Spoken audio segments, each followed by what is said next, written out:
Moving charges and magnetism. Exercises 4.8 to 4.9 NCERT chapter 4 यानी NCERT book का जो chapter 4 है मूविंग चार्जेज एंड मैग्नेटिज्म उसके एक्सरसाइजेज 4.8 टू 4.9 को हम सॉल्व करने जा रहे हैं। ये एक्सरसाइज 4.8 है। ये क्या प्रॉब्लम है अब इसको डिस्कस करते हैं। ए closely wound solenoid 80 centimeter long has 5 layers of winding of 400 ton each. The diameter of the solenoid is 1.8 centimeter. If the current carried is 8 ampere, estimate the magnitude of B inside the solenoid near its center. यानी ये problem यह है कि एक solenoid है जिसका कि length 80 centimetre है और उसमें 5 लेयर है और प्रत्येक लेयर में 400 टन है और डायमीटर ऑफ द सोलिनॉइड जो है 1.8 सेंटीमीटर है और कहा जा रहा है if the current is 8 ampere, यदि सोलिनॉइड में 8 एम्पियर करंट फ्लो हो रहा हो तो मैग्नेटिक फील्ड बी का जो है मैग्नीट्यूड निकालना है। मैग्नीट्यूड ऑफ बी मैंने magnetic field, magnitude of be inside the solenoid near it centre, मैंने सोलिनॉइड के अंदर जो है मैग्नेटिक फील्ड का वैल्यू निकालना है। अब जो है थोड़ा हम डायग्राम को डिस्कस करेंगे तब प्रॉब्लम पढ़ेंगे तो और अच्छा लगेगा। ये देखा जाए, ये जो डायग्राम जो है ये सोलिनॉइड का ये डायग्राम होगा, यही सोलिनॉइड है ये, और ये सोलिनॉइड का लेंथ जो है 80 सेंटीमीटर दिया हुआ प्रॉब्लम में और इसमें 8 एम्पियर करंट जो है सोलिनॉइड में फ्लो हो रहा है और इसमें जो है यहाँ हम एक लेयर को दिखाएं, 1 लेयर है और इस लेयर में जो है सो यहाँ 6 टन है, 1 2 3 4 5 6 टन है और इस तरह का। लेकिन मेरा जो प्रॉब्लम है उसमें एक लेयर में जो है 400 टन है और हमको 5 लेयर है, तो कंप्लीट जो हुआ 400 टन हुआ मानो 1 लेयर में और 5 लेयर है, इसका मतलब हुआ कि हमें 5 इंटू 400 यानी ये हो गया 2000 जो है सो हमको ऐसा ऐसा टर्न है। तो ये कहा जा रहा है। उसके बाद जो है इसमें ये लिख भी दिया है यहाँ पर, length of the solenoid 80 centimetre, इसको मीटर में कन्वर्ट किया 0.80 मीटर, नंबर ऑफ टर्न पर लेयर 400, नंबर ऑफ लेयर्स जो है ये 5 है and current in the solenoid जो है 8 एम्पियर ये फ्लो हो रहा है। तो सबसे पहले हमें समझाना है कि number of turn per unit length क्या हुआ। आप ये देख रहे हैं कि ये जो इतना जो लेंथ है इसमें, ये लेंथ में मैंने 6 है, यहाँ 6 दिखा है, लेकिन ऐसा ऐसा एक लेयर में हमको 400 टन है और हमें कंप्लीट जो है सो 5 लेयर है। तो 5 लेयर, तो 5 को अगर 400 से मल्टीप्लाई किया तो 2000 टन है।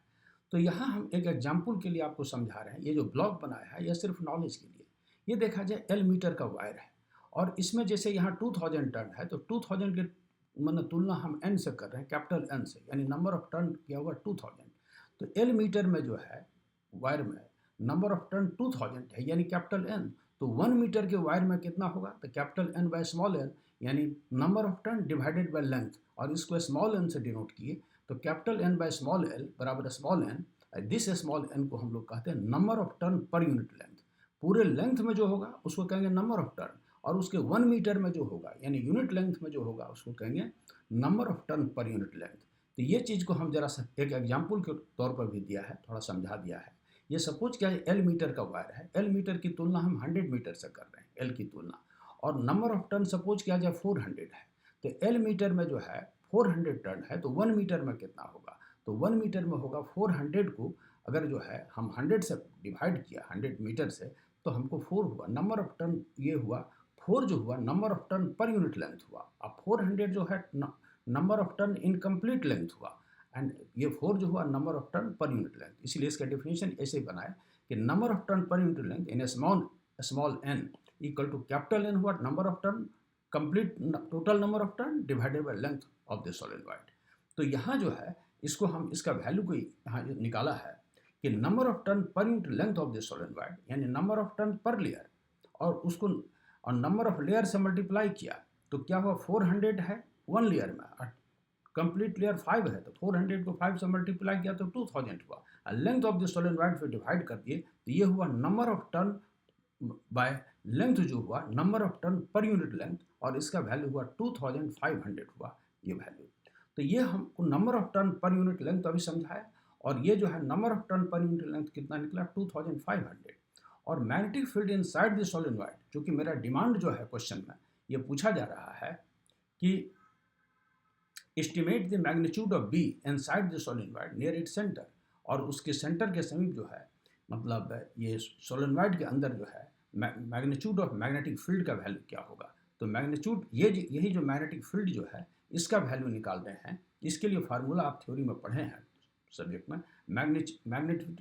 Magnetic field inside the solenoid is equal to यानी capital B equal to mu naught n into I, जहाँ म्यू नोट को क्या कहते हैं, परमेबिलिटी ऑफ फ्री स्पेस, ये कांस्टेंट है, n है number of turn per unit length और I है करंट, और सारे वैल्यू को यहाँ सब्स्टिट्यूट कर दिया। म्यू नोट का वैल्यू फिक्स्ड है, इसको ब्रैकेट में लिख दिया, mu naught equal to 4 pi into 10⁻⁷ tesla metre per ampere, यानी 4 पाई इंटू 10⁻⁷। n का वैल्यू अभी 2500 जस्ट निकाला है, ये number of turn per unit length, और करंट जो है सोलेनॉइड में 8 एम्पियर फ्लो हो रहा है, सबको मल्टीप्लाई किया यानी 4 पाई, और ये जो 2508 को तो 20,000 हुआ, फिर इसको एडजस्ट 8 पाई और जीरो को एडजस्ट करके 10⁻³ टेस्ला, पाई का वैल्यू जानते हैं 3.4, इसको मल्टीप्लाई किया 2.5 इंटू 10⁻⁻² टेस्ला, ये जो है जिसका मैंने वैल्यू जो है मैग्नेटिक फील्ड का, magnetic field inside the solenoid जो हुआ 2.5 इंटू 10⁻² टेस्ला। तो यही जो मेरा प्रॉब्लम यही था जिसको कि मैंने ये सॉल्व किया।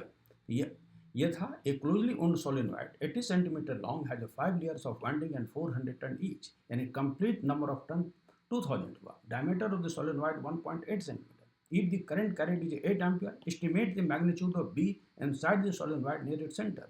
यानी magnitude of ये जो magnetic field जो है ये inside the solenoid जिसका की वैल्यू जो है अभी ये निकाला, ये हो गया 2.5 into 10⁻² टेस्ला। इस प्रॉब्लम को सॉल्व किया।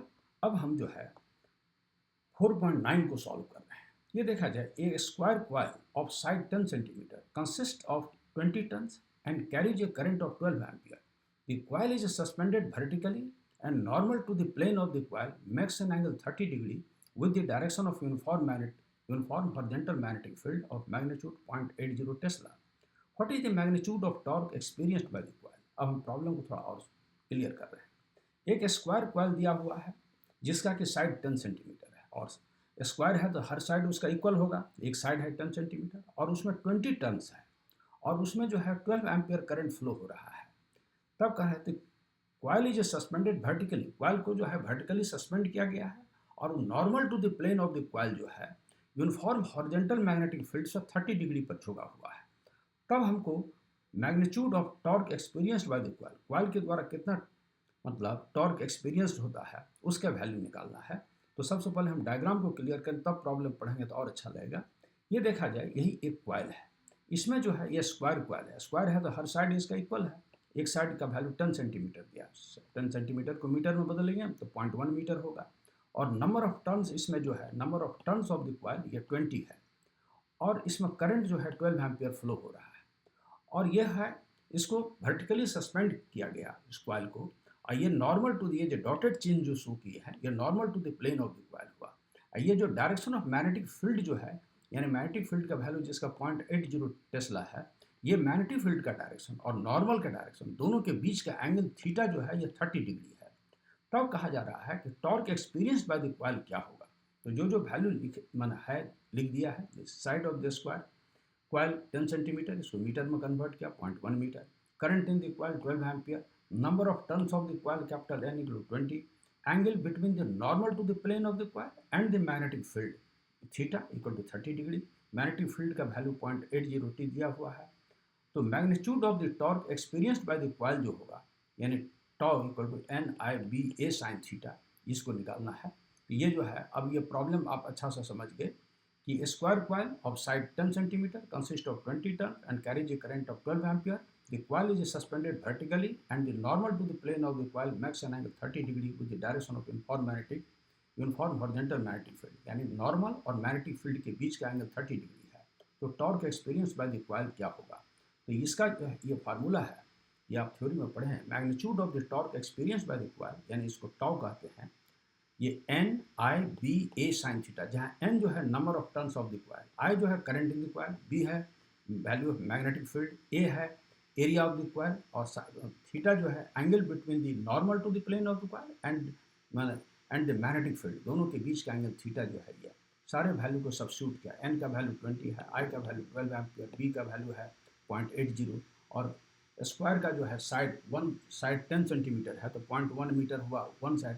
तो स्क्वायर का जो है ये क्या होता है, इसको मतलब साइड के स्क्वायर को हम लोग एरिया कहते हैं, तो 0.1 स्क्वायर किया इसको और साइन थीटा थीटा दे दिया, फिर इसको जो है मल्टीप्लाई किया और इसको सॉल्व करते हैं तो टॉर्क का वैल्यू 0.96 न्यूटन मीटर हुआ। न्यूटन मीटर इसलिए हुआ कि टॉर्क का डिफरेंस मतलब फोर्स इंटू डिस्टेंस, तो फोर्स की यूनिट न्यूटन हुई, डिस्टेंस का मीटर, इसलिए इसका यूनिट न्यूटन मीटर हुआ, 0.96 मीटर हुआ। तो यही जो 0.69 मीटर इसका जो है, सॉरी 0.96 न्यूटन मीटर इसका जो है ये हुआ है, मतलब आंसर निकला। और हमें जो है इसमें यही निकालना था, ये जो पूछा जा रहा है what is the magnitude of the torque experience by the wire. ये दोनों प्रॉब्लम को सॉल्व किया, हम अपने लेक्चर को यहीं क्लोज कर रहे हैं।